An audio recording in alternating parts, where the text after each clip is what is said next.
Sa Senate lang, pinagtakpan na nila. Dumating na yung mga manggugulo. Black sila, nakamaskara ng black. Noong bumalik, tinanggal yung mask niya. Pasensya na ho, malaki ang binayad sa amin, sabi niya. Sino nagbayad sa inyo? Sabi yung mga nagpapakain. Si Martin Romualdez at saka si First Lady, sabi nila.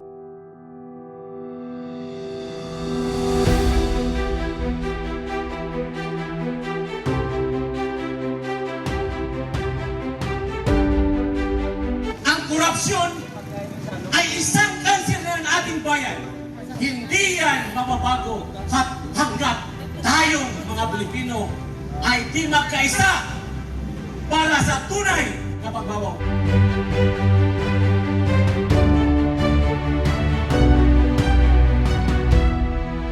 Ngayon natin simulan ang pakikibaga para sa ating mga anak, para sa ating mga kaabu-abuhan.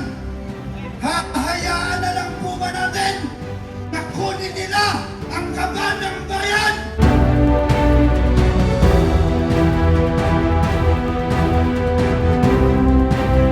Sana po, wag tayong pabudol.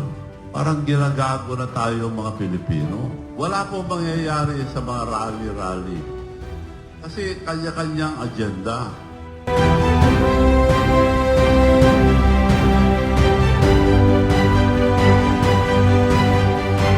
Gusto natin masolve itong problemang ito, let us cross party line. Walang liberal, walang Duterte, wala pong partido. Pero kung magkaisa tayo lahat, dahil ang survey, 20% na lang suporta ng tao, 80% against them. Nasa record yan. Kailangan magkaisa tayo.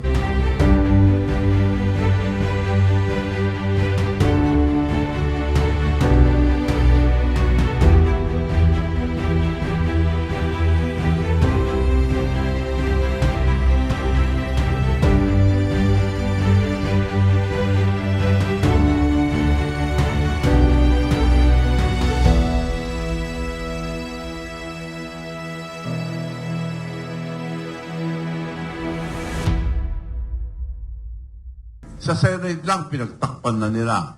Yung nangyari sa parents nila, napatalsik, napaalis, due to graft and corruption. Nakakaya nga, nasa Guinness Book of Record. Sana po, wag tayong pabudol. Parang ginagago na tayo mga Pilipino. Wala po mangyayari sa mga rally-rally. Kasi kanya-kanyang agenda. From the very beginning, kung gusto natin masolve itong problemang ito, let us cross party line. Walang liberal, walang Duterte, wala pang partido. Pero kung magkaisa tayo lahat, dahil ang survey, 20% na lang suporta ng tao, 80% against them. Nasa record yan. Kailangan magkaisa tayo. Yung sinasabi yun, yung September 21. Magulo po yun dahil kanya-kanya. Ako naman, nagpakain lang nung 21. So maganda naman lahat. Kaya lang may nanggugulo na. Nung umuwi ako ng hapon, iba ng crowd. Dumating na yung mga manggugulo. May dumadaan doon na binugbog yung kitchen. Kung ano siya sabi. Bumalik. Black sila, nakamaskara ng black. Noong bumalik, tinanggal yung mask niya. Pasensya na ho, malaki ang binayad sa amin, sabi niya. Sino nagbayad sa inyo? Sabi yung mga nagpapakain. Si Martin Romualdez at saka si First Lady, sabi nila. Gusto ko lang ipaalala sa mga sundalo, mga pulis. The constitutional duty of the AFP, protector of the people and the state, for our mutual education, the primary provision that defines the duty of the armed forces of the Philippines under the Constitution in Section 3, Article 2, which provides that civilian authority is at all times supreme over the military. The armed forces of the Philippines is the protector of the people and the state to secure the sovereignty and the state and the integrity of the national territory. reading of the above provision does not say that the AFP is the protector of the President and his government. Protector of the people and the state, hindi po yung Presidente. Yun ang nasa Konstitusyon. Kasi sinasabi nila, nasa Konstitusyon, protect the President. Hindi po. Should protect the people. Ang palagay ko, kung kabataan ang mag-umpisa, marami pong susuporta. Pati mga military, pati mga pulis. Dahil may mga anak din sila. Kinabukasan po ng anak natin lahat. Pati anak ng mga sundalo, anak ng mga pulis. Kinabukasan nila ito. Kung mangyayari ito, maubos po tayo, ang mga opisyal natin, aalis lang. Walang madedemanda. During the time na Napoles, sinong nakulong? Si Napoles. Yung mga nagnakaw, wala. Including BBM, nagkakaso rin. Ito mga record. Bongbong Marcos sued for plunder over pork barrel scam. Ang liwanag po dito, siya ang nademanda noon. Wala nangyari. 200, the group cited Marcos special allotment orders that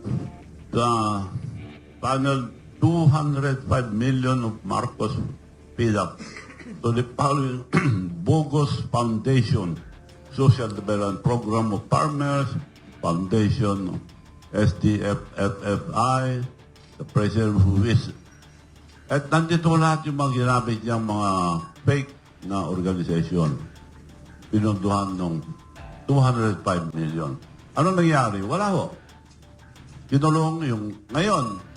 May testigo na nagtuturo, yung Marine. Hindi na raw makonsensya dahil naawa sa mga anak niya. Ngayon siya pa may kasalanan, baka siya pa yung demanda. So, wala na po mangyayari sa atin. Dapat testigo siya, protektahan na siya, at idemanda na yung mga sinabi niya ron. Wala, binaliktad nila, siya pa yung demanda. So, ganun po ang sistema natin ngayon. Nakakatakot po. Walang nangyayari na sa ating bansa kung matolerate itong sistema na ito. Diversionary tactic lahat ang ginagawa. Pinaimbestiga lahat ng mga kasama niya ngayon. Siya lang ang bida. Nilalaglag na lahat. Basta, wag na lang siya. Bago umabot sa kanya, laglag lahat. Tapos na ang term niya. Mahirap mapagsabihan yung mga bangag. Na, sa bangag, sabi ni Maharlika eh. At saka, nahuli sila, kasama si First Lady, noon may report na sa US na namatay yung anak ni Tantuco, umiiyak daw yung asawa para tumawag ng 911, ayaw patawagin dahil na-overdose ng drugs. Now, may report na yon. May report na on record.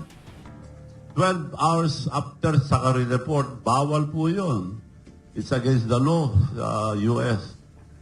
Lininis nila lahat. Report nila, report ng mga